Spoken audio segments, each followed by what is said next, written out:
B1 Plus English Reading Test. Why we sleep. Do you think you got enough sleep this past week?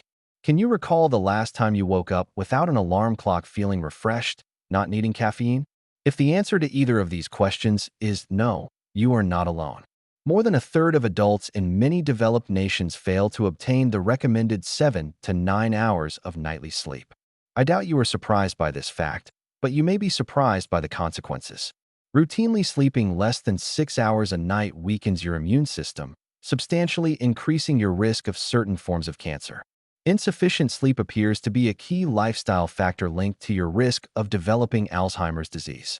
Inadequate sleep, even moderate reductions, for just 1 week disrupts blood sugar levels so profoundly that you would be classified as prediabetic. Short sleeping increases the likelihood of your coronary arteries becoming blocked and brittle, setting you on a path toward cardiovascular disease, stroke, and congestive heart failure.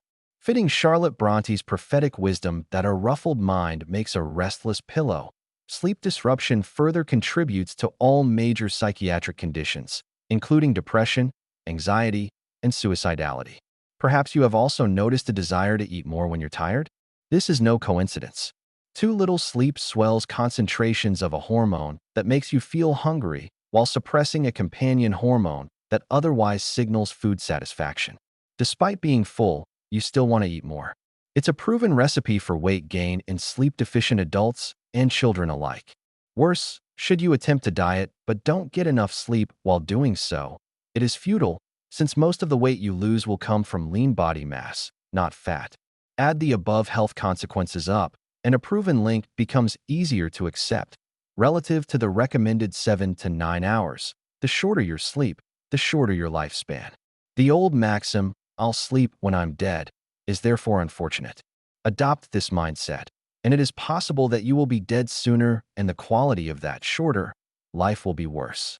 The elastic band of sleep deprivation can stretch only so far before it snaps. Sadly, human beings are in fact the only species that will deliberately deprive themselves of sleep without legitimate gain. Numerous components of wellness and countless seams of societal fabric are being eroded by our costly state of sleep neglect, human and financial alike. So much so that the Center for Disease Control declared insufficient sleep as a public health epidemic. It may not be a coincidence that countries where sleep time has declined most dramatically over the past century, such as the US, the UK, Japan, and South Korea, and several in Western Europe, are also those suffering the greatest increase in rates of the aforementioned physical diseases and mental disorders. Scientists such as myself have even started lobbying doctors to start prescribing sleep. As medical advice goes, it's perhaps the most painless and enjoyable to follow.